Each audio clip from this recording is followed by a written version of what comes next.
Dans la capitale malgache, de nombreux foyers n'ont pas accès à l'eau. Alors chaque jour, Olivier fait la ronde de ses clients avant de se rendre à la fontaine publique. Il facture 10 à 20 centimes de dollars la bouteille de 20 litres. Le prix variant en fonction de la distance et de la raideur de la pente. Les gens me donnent leur bidon vide et je vais chercher de l'eau pour eux à la fontaine. Les Malgaches sont appelés aux urnes jeudi pour choisir leur prochain président. Une partie de l'opposition appelée au boycott du scrutin. Olivier ira tout de même voter. Oui, je vais aller voter, mais je ne m'attends à rien de la part de ce gouvernement. C'est mon devoir de voter.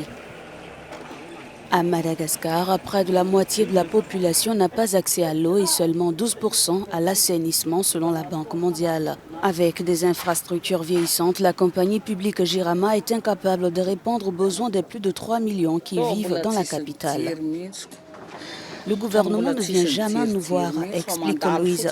Il ne nous parle pas, il ne se soucie pas de nos problèmes d'eau.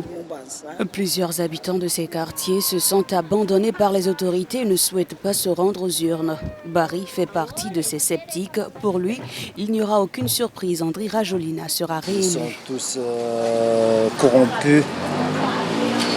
Et ça a cessé aussi les CNI. C'est déjà une élection a été faite.